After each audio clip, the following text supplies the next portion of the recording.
right, all right. You guys ready to get into the Word this morning? Come on. All right.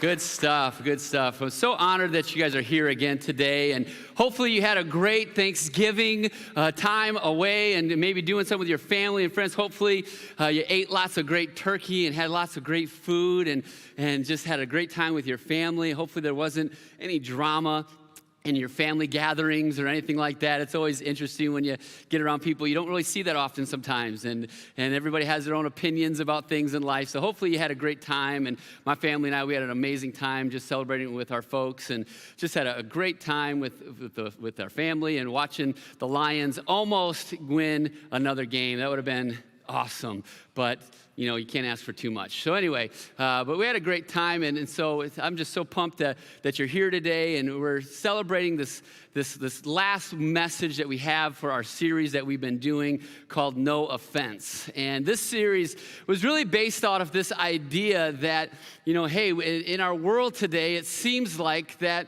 it's very easily, and like a lot of people in our world right now, it's very easy for a lot of people to get offended. I don't know if you've noticed this at all in our world today, but it seems like there's times where we can walk on eggshells around certain people, or whether it's on social media or whether it's with family members or whatever it can be, that sometimes it's like, man, if I say the wrong thing, if I think about this idea, if I think about this political idea or whatever it may be, that I can offend somebody, I can get somebody mad, so I'm just not going to say anything. I don't want to get anybody mad at me. And we live in a kind of an interesting world right now where it seems like people can get angry really easily. And so we had this idea that we had an election a few weeks back and going into the holidays, that what would it look like if we walked into all of these crazy events, and even though the world is going crazy at times, that how we as Jesus followers can walk into hard conversations, interesting relationships, but live life not offended.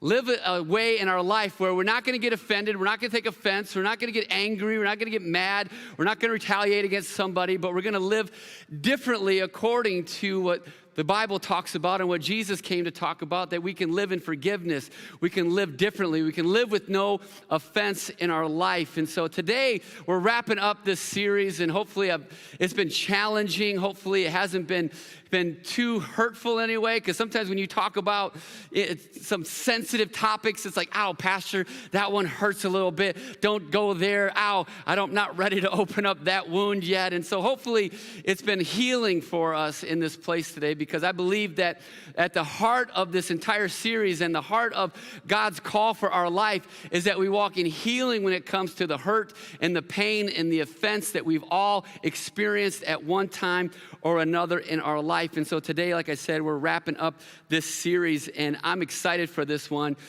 because I believe it really kind of wraps it up, puts a bow on it, and helps challenge us at the same time.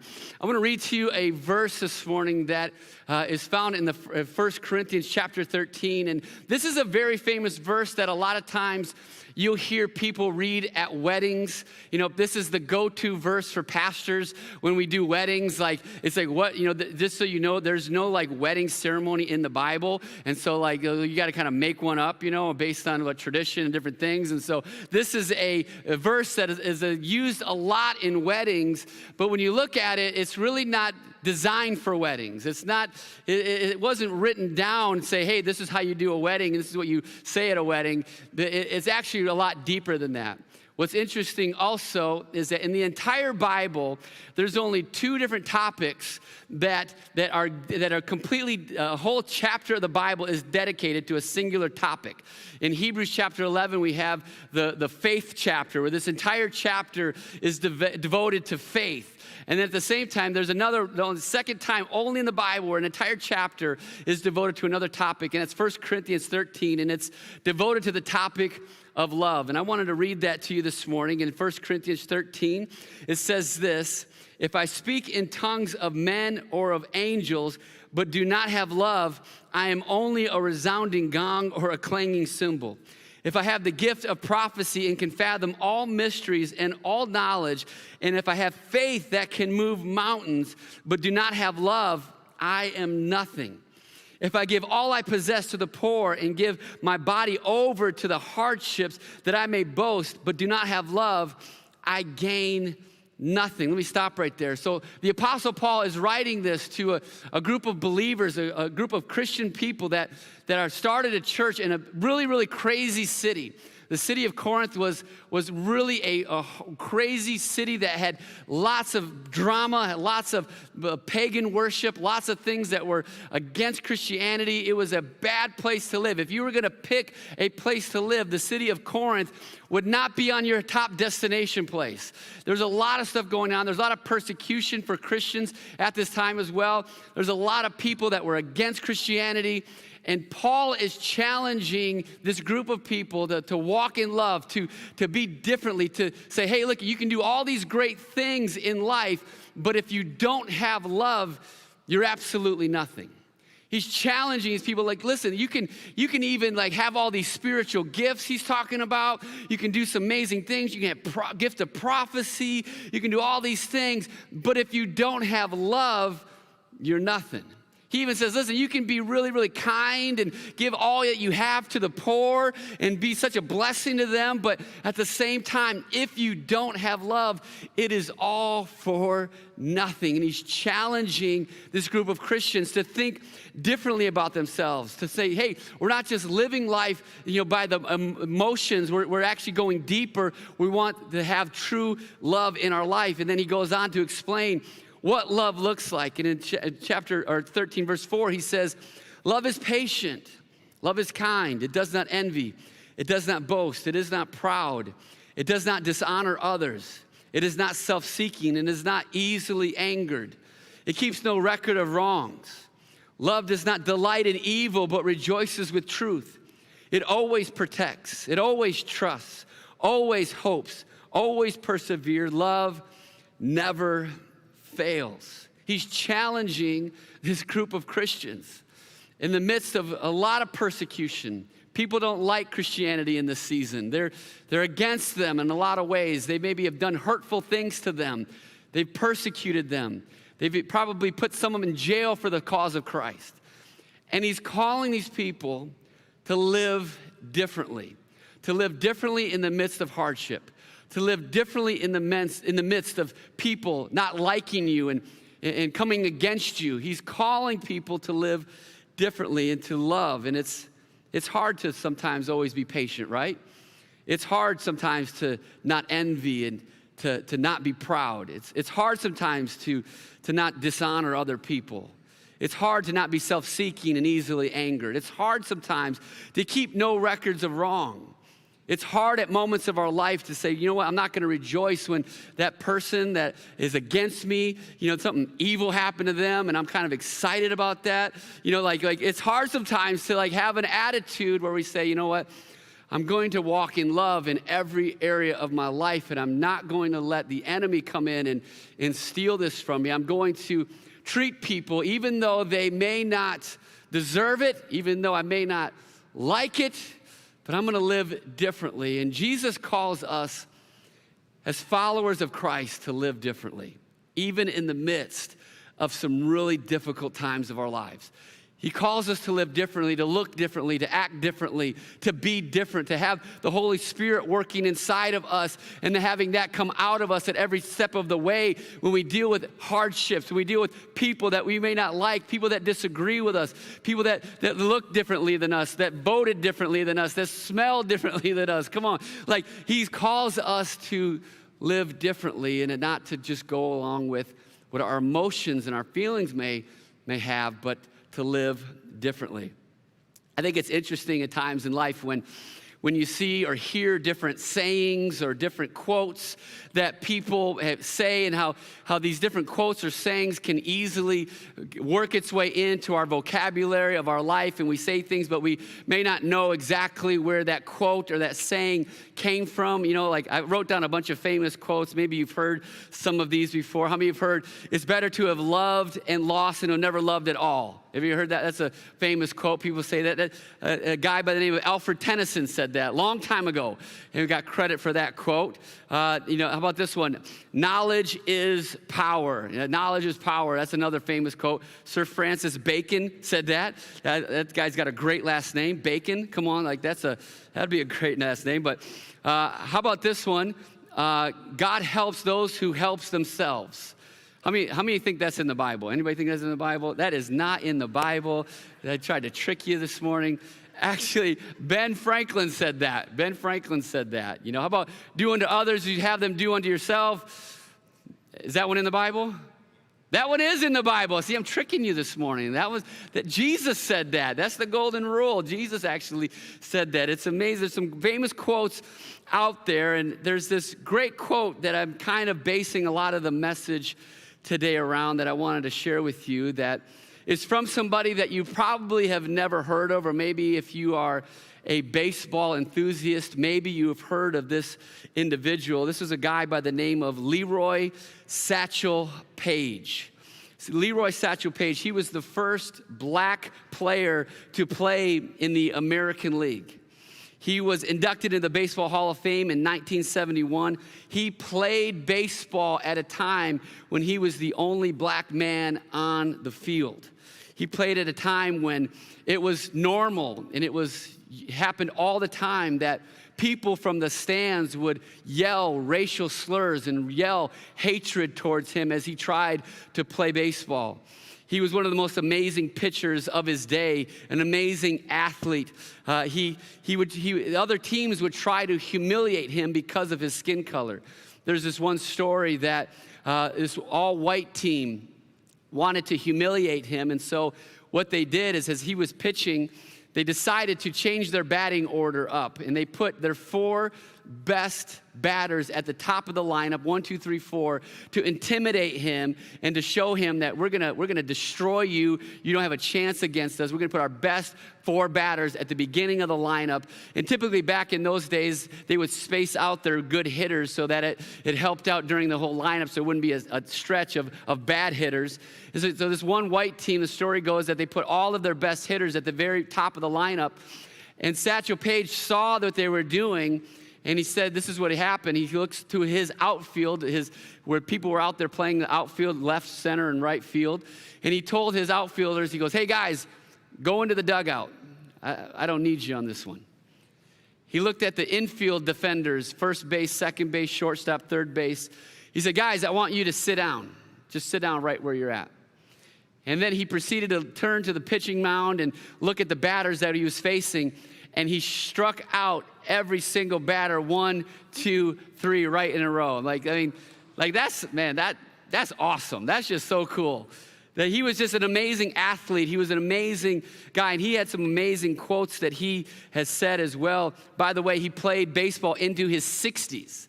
He played for Kansas City into his 60 years of age, crazy. But he had some amazing quotes as well that were just kind of funny. I found a bunch of them.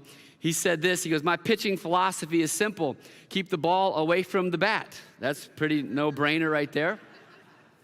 He said this, he said, age is a case of mind over matter. If you don't mind, it don't matter. Come on. He said this, he said, work like you don't need the money. He said, dance like nobody is watching. And in the midst of the racial tension that he faced, the slurs, the hate, the words that were probably yelled at him at a time that it was acceptable, the hurtful things that he had to endure. Somebody actually asked him, a reporter asked him, how do you deal with all of the hate? How do you deal with all of the tension? All of these things that these people are screaming at you and yelling at you. How do you deal with all of this? And he said this quote, which is the basis of this message really today. He said, you gotta love like you've never been hurt. That's a powerful statement right there. This is a guy that probably experienced some hurt just because of the color of his skin. He went through some amazing hurt in life. And yet he was able to look at the situation and say, you know what, you gotta love like you've never been hurt. Isn't that interesting? Because in life, we are all gonna get hurt someday. Somebody is going to betray us. Somebody is going to let us down. Somebody is going to say things against us. Somebody's going to do something. And a lot of times it's somebody that we love. It's somebody close to us. There's going to be moments in your life where you're going to get hurt. Aren't you glad you came to church today? Come on, somebody. Just be encouraged today. I love this quote by Mark Twain. He even said this: if you pick up a starving dog on the side of the road and you feed it, clean it up, take care of it, that dog will never bite you. He went on to say, this is the difference between people and dogs. Come on. Man, it's so true. It's like sometimes in life there are people that you love and you care about that you try to treat with honor and respect. And yet they can be the very same people that turn around and bite you. They can be the very same people that say things against you, say things against your family, hurt you in a way that it shouldn't be that way. And throughout all of life, there's going to be moments and times where we're going to have to kind of go through the season and say, hey, how do I really love like I've never been hurt before? How do I love that person who seems unlovable? How can I share the love of Christ with somebody that truly I don't think deserves it at times? How can I share the love of God with somebody that seems unlovable? How can I do that? And through Scripture, it's amazing that all throughout the Bible, there's stories and moments and verses that talk about, as followers of Christ, we're to live differently. We're to receive and give love freely, that God has called us to be completely different. All throughout the Old Testament, there's stories in the Bible that talk about crazy love and forgiveness. I think about the story of Joseph. If you know the story of Joseph in the Bible, in the Old Testament, Genesis, Joseph was a guy who, had all these brothers, and they were jealous of Joseph because Joseph was kind of daddy's favorite, and then he had these dreams and would talk about these dreams, about how awesome he was going to be, and his brothers were like, oh, you think so, huh? And so they actually threw him in a pit one day and then sold him into slavery. And you thought you had family problems, right? Like his brothers sold him into slavery. And through slavery, they took him to Egypt, and he was in slavery and imprisonment in Egypt, and all these crazy things happened to him. And eventually, because God's hand was on his life, he found himself to being the right-hand man next to the Pharaoh. And Pharaoh put him in charge of the entire land of Egypt. And it was amazing that God's hand was on him despite all the hurt and all the obstacles he had to go through. And it was interesting because then all of a sudden, God prepared this because there was going to be a great famine that was going to come to the land, and food was going to be scarce. And God spoke to Joseph and spoke through a dream that Pharaoh had, and Joseph was able to prepare Egypt for this famine. They stocked the silos full of grain. They made sure everything was taken care of for all these years, and word spread throughout the region and throughout countries that nobody had food, but Egypt had food. And then people from all over were coming to Egypt to get food, and it was all because Joseph was there and went ahead of them, and God had put his hand on his life, and eventually came to the point when Joseph's own brothers, the guys who sold him into slavery, the guys who totally betrayed him and deserted him, they said, we need some grain, we need some food as well. And they came to Joseph, they came to Egypt for food, and Joseph had this moment in time where he's seeing his brothers all begging for food, begging for the stuff, and Joseph had this opportunity. He could have said, this is the time that I'm going to pay these suckers back, right? This is the time where I'm going to pay them back. I'm going to get them. They did this. They did me so wrong. They sold me into slavery. They don't know how hard my life has been because of what they did to me. He could have had this opportunity to really seek revenge. But instead, he showed grace and he showed mercy to his brothers.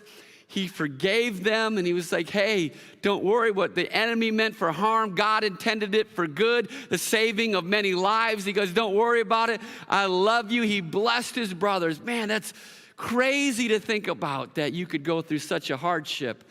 And yet because of God working in your life, you can forgive somebody. You can show love to them, even when they don't deserve it, or even when they don't even ask for it. It's amazing. The Bible's full of stories like this. I think about even in the Old Testament, the story of Job, if you know his story. This is a guy who had so much, was so blessed. And then one day, all of a sudden, he started losing everything. He started going through the most horrendous difficulties that you could ever imagine. He was struck down with some illnesses, and he lost 10 of his kids in like one day. All of his livestock and everything he had was gone from him.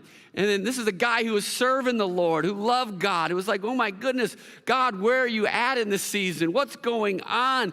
He had a wife that said, why don't you just curse God and die? Man, talk about married problems right there. Like man, that's what his wife was saying. He had friends surrounding him that were saying, listen, Job, it's because you got sin in your life. There's something that you've done to aggravate God. God is mad at you. He's abandoned you. You know, it's your fault. You've done something wrong in the situation. And Job is sitting there like, what have I done wrong? I haven't done anything wrong. I'm innocent before the Lord. He's like, are you serious? And this is a moment where Job could have said, God, you've abandoned me. God, you've betrayed me. You've let me down. All the things that are happening in my life, God, where are you? And he could have easily walked away from the Lord. He could have easily said, no. I feel betrayed and hurt by God, and I'm walking away from him. But instead, in Job chapter 1, verse 21, Job says this, naked I came from my mother's womb, and naked I will depart. The Lord gave, the Lord gave, the Lord gave, and the Lord has taken away. The name of the Lord be praised forever. Like Job is saying, listen, in the midst of all of the hardship that I'm going through, he goes, listen, may God be praised. It's not about me. I'm not turning my side, my mind from him. He is amazing. I give God everything. I'm focused on him. In the midst of difficulty, I'm giving God everything. I'm not turning away from God in this season of my life just because it's not worked out the way that I think or wanted it to work out. I'll give God praise no matter what. It's amazing that Job was able to do this. I think about Jesus' life as well. The ultimate example of love and forgiveness. Jesus going through all that he went through, betrayed by his friends, betrayed by people closest to him, went to the cross and nailed to the cross and went through all of that hurt and that torture. And yet on the cross, we know what he says. He looks at all of the people who were down below him and he says, Father, forgive them, for they don't know what they're doing. Wow. I can't imagine that kind of level of love and forgiveness, but that's what Jesus is calling us to do. He's calling us to live life differently. Anybody can live life with unforgiveness. Anybody can live life with anger and hurt and resentment. But Jesus calls us to live a life differently. He calls us to lay things down and to walk in love and forgiveness. If you're taking notes today, I got a few little points I want to challenge you with. You can write these down if you're taking notes. But number one, this shows me that forgiveness is a choice, not a feeling. Forgiveness is a choice. It's not a feeling. It means it's going to be hard at times. It means you're not going to want to feel like doing it at times. It means that you may stomp your feet the whole way and be like, I don't know if this is it. I don't want to do it. I don't feel it. But God is saying, listen, you may not feel it. You may not maybe get to that point when you're like, yeah, I'm excited to forgive. But he calls us to do it as well, that we make a choice to do it. A few years back, I was in a restaurant with my kids, and we were sitting there, ordered our lunch, and everything. And my kids got French fries, and I loved it because on the table, they had the old school glass bottle of Heinz 57. Come on, like old school glass bottle. Like it was a great restaurant. And my kids grabbed the ketchup and they're ready to put the ketchup on there for their fries and everything. And it was a great moment that I got to teach my kids something. And so they were trying to pry that top off. It was a brand new bottle. They finally popped the top, and they sat there and they'd never done this before. And they sat there with the bottle and we're kind of like, Dad, what's wrong with this? The ketchup's not coming out. They're like sitting there and I'm watching them and I'm laughing at them, and I'm like, just keep holding it. It'll come out, and they're holding it and they're like, Dad, what's the deal? I need some ketchup for my fries. They're freaking out, And I'm like, all right, guys, this is a great dad moment. I get to teach my kids something, about the Heinz 57 bottle, and maybe you have experienced this as well. Maybe you have a different method to get out the bottle, the ketchup out of the bottle. Maybe you shake it a little bit. Maybe you tap the back of it.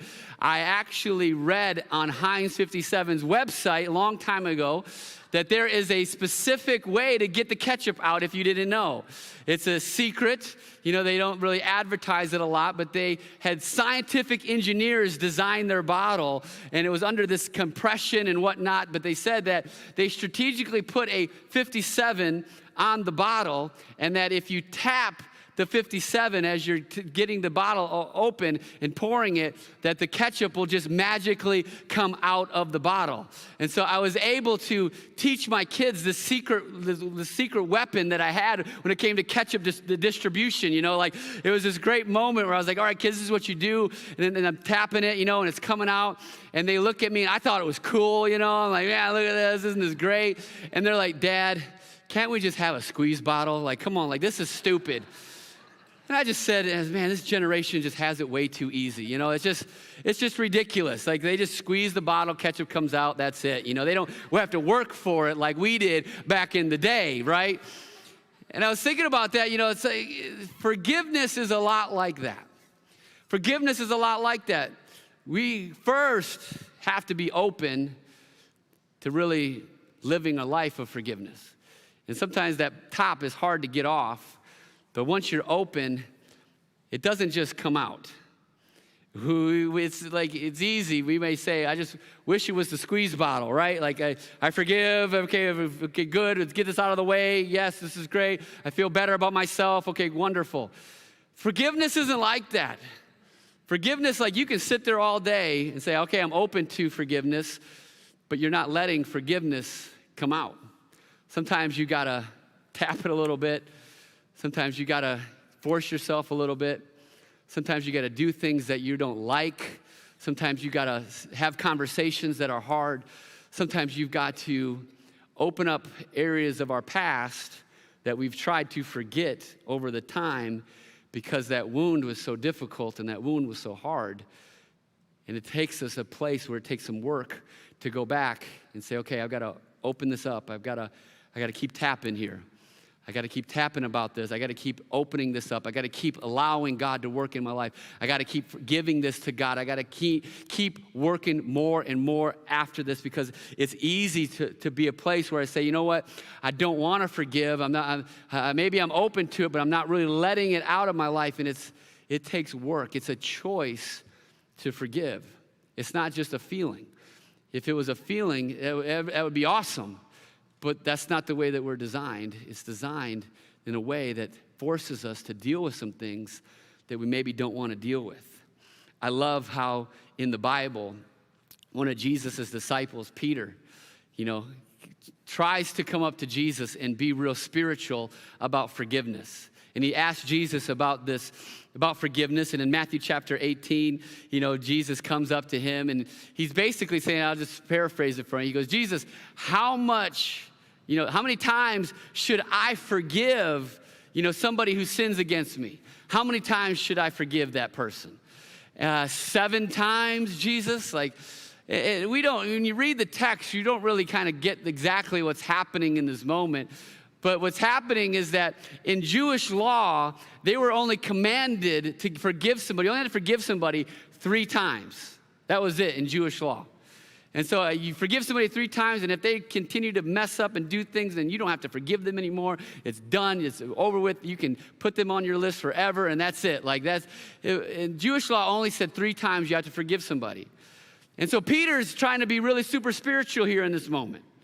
And he's like, Jesus, he's thinking, okay, the law says 3. I'm going to double it, and I'm going to add 1 for good measure because I'm super spiritual. Look at me, Jesus.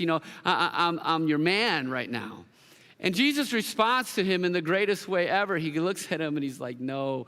He goes, actually, it's 70 times 7. He gives them this huge number in Scripture. It's like 490 is what the number would be.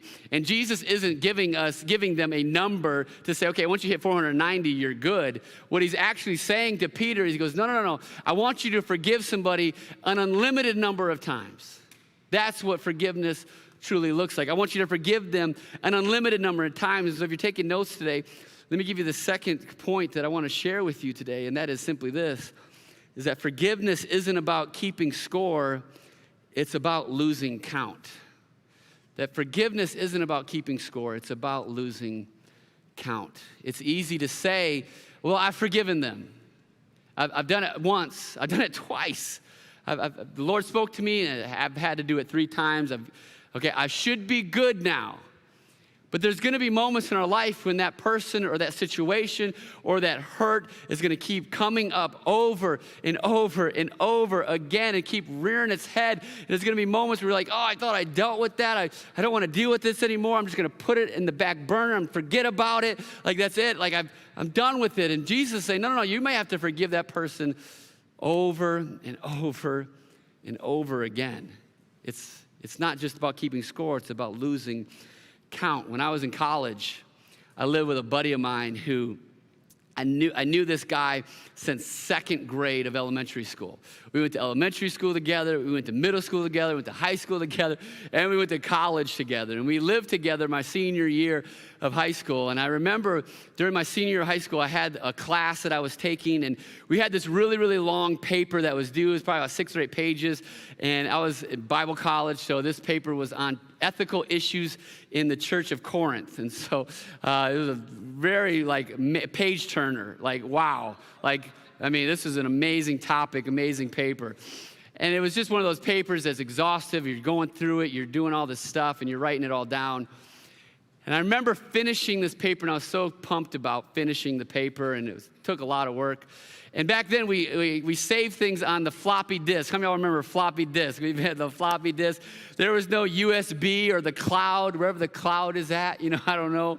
But we don't save things there, and it was on the floppy disk. And I remember printing out that paper and going to my professor's office in the middle of the night and sending it underneath of his door, turning it in so it would be on time. And I felt so great that it was done and out of my hair, and it just felt wonderful. And then a couple weeks went by, I hadn't heard anything. And then one day in class, the professor says, I want to see Jason Rollin and this other person in my office after class. And I'm like, that's weird. You don't really get that a lot, I don't know, maybe he wants to tell me how great I did on this paper that is a hallmark, example for people for time to come, for future students. And so I went to his office, and it was just me, this other person didn't show.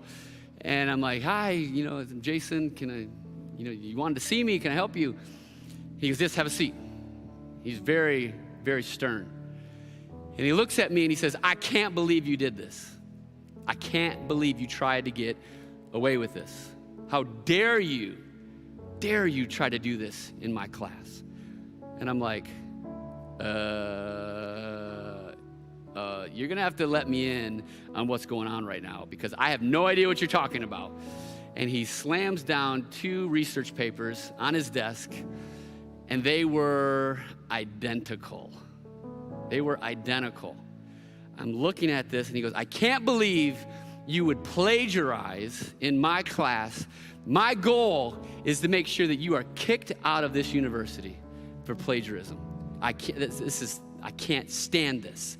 I'm gonna do whatever I can to make sure you're kicked out. And I'm standing there, and I'm like, what are you talking about? And I'm looking at the papers, and sure enough, the papers were identical. And I'm so confused, and I'm like, what in the world is going on right now? How did this happen? And I'm looking at the professor, and he goes, well, can you explain what happened? Can you explain? It's a miracle. I don't know. I had no clue. I said, this is ridiculous. I don't understand how this happened. And he said, well, my goal is to get you kicked out of this university till you figure out, till I find out exactly what happened here. I went back and started to figure things out and kind of retrace my steps and do all this stuff. It kind of hit me, though, when I realized that the other person's paper that had turned in that was identical to mine was my buddy, my roommate's girlfriend. And I started to say, well, how did she get the same paper? What? I don't understand. What? Come to find out, my good friend that I've known since second grade, we've had so many fun memories together. We lived together. We were buddies. Had found my floppy disk, went in, printed off, or went into the file, changed the names around. They did it together, I guess, and she put her name up on took my name off, put her name on it, changed a few little minor details, and then printed it off to get credit for an assignment that I did. And when I figured it all out, I was so angry at my buddy, my friend. I was so mad at him. I couldn't believe that somebody that I've been so close to did something so devious, so evil. I felt like you go and you steal my floppy disk, and you take this paper that I've been working on for days and weeks, and just try to get credit for it. And I can't believe you would do this. Like, I could have got kicked out of college. My reputation could have got ruined. Like, it could have messed with my future career. Like, I don't know what could have happened. Like, it's crazy. Like I couldn't believe that he would do this. And when I confronted him on it, he totally denied it. He said, no, I don't know what you're talking about. I have no idea. This is ridiculous. I have no clue what you did here. And I found out later that you can find, back in the old days of the discs, you could find out the last time it was opened, a certain file, a certain date and a time, and it was opened well after I had turned in that paper. And so I knew somebody had accessed my disc and opened it up, and it was either him or her, and I lived with him. And so I just said, I can't believe you did this to me. I was so angry at him, so angry. And he wouldn't even confess to it. Time went on, we graduated college, and I went into the ministry. Thankfully, obviously I'm standing here today, so the professor realized that I wrote the paper and it was all good. But years went on, and I remember being in church services where pastors would get up here and talk about forgiveness. And I remember sitting where you're sitting and hearing a pastor talk about stuff like this topic. And as soon as they would talk about the topic of forgiveness, this friend of mine, his face would pop up into my brain, and I would say, man, I can't do it. I just can't. I know, God, what your word says. I know about it, but I'm not at a place where I can do this. He's hurt me too deep. This is ridiculous. Can't do it. And I would be in services. Time would go, and then all of a sudden, the topic of forgiveness would pop up again, and I'm like, oh my gosh, are you kidding me right now? And finally, I opened up. Finally, I opened up to the Holy Spirit. I opened up to the Lord, and I said, okay, I'm gonna forgive this guy. I'm gonna forgive this dude who could have ruined my reputation, could have got me kicked out of college.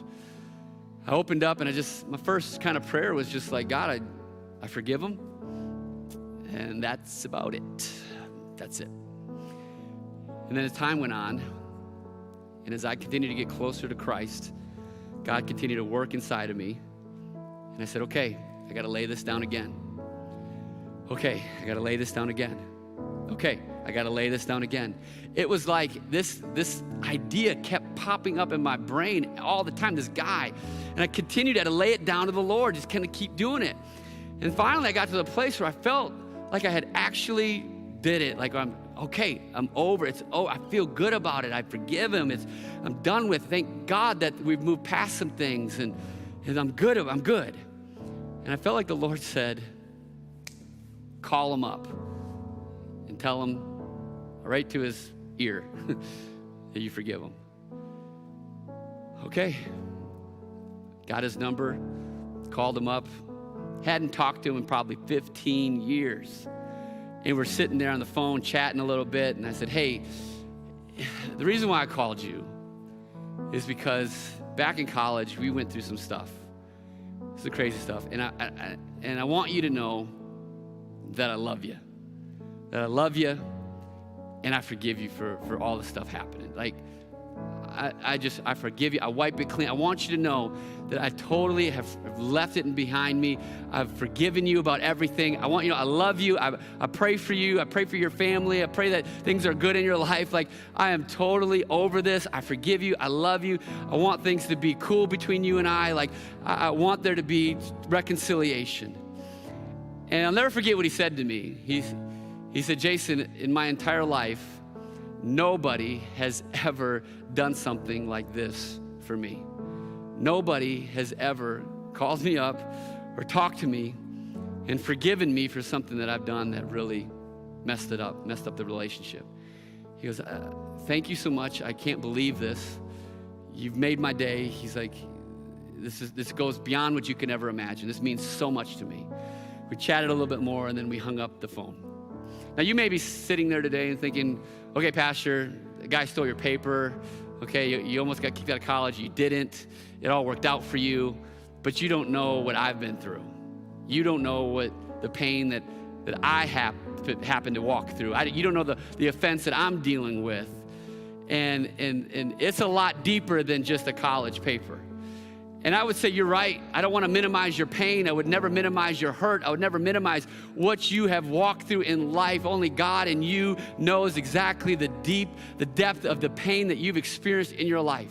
But what I do know is that God calls us all to live a life of love and forgiveness. No matter the depth of the pain, no matter the depth of the hurt, God calls us all to live in a life to let the Holy Spirit inside of us and let God do a work inside where we live freely.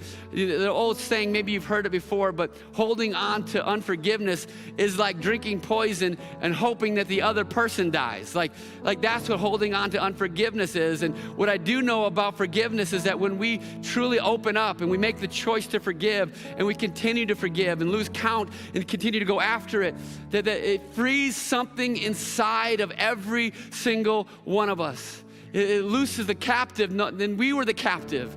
It does something amazing inside of us where we can truly find the freedom that we've been looking for through this offense.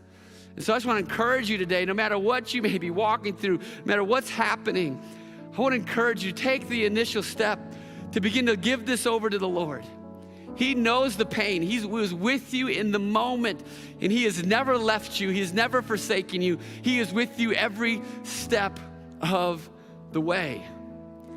Last Christmas, I got a phone call I was not expecting. It was this buddy of mine. It was his sister. She called me up, and I've not ever talked to this lady ever on the phone. And she called me up, and she said, hey, I want you to know that your friend, the guy you went to high school with, in college and elementary school, he just passed away. That he just passed away. He died of COVID last year. And I was shocked. I was blown away. It hit me like a ton of bricks. To have somebody my own age, somebody that was so close to me, somebody that I went through life with, so many memories with, went through this. It hit me hard. I went weeks and weeks where, man, I was just struggling with that. Like, it was on my mind, thinking about it. And I couldn't help but come back to our last conversation I had with him. And I was so thankful that my last conversation with him wasn't, I hate you, you did me wrong, I can't believe you would do this to me, I'm so angry at you. I'm so thankful that my last conversation with him was actually a conversation of love and forgiveness. That I had the opportunity. Not many people maybe get this opportunity, but I was so thankful that one of my last conversations with him was, I love you, I forgive you, I've let it go, we are good, we are reconciled. It's all in the past. So my last point is just simply this. Life is too short for long-term grudges. Life is just way too short to hang on to long-term grudges. If we could all pray today, if we could stand actually this morning and pray.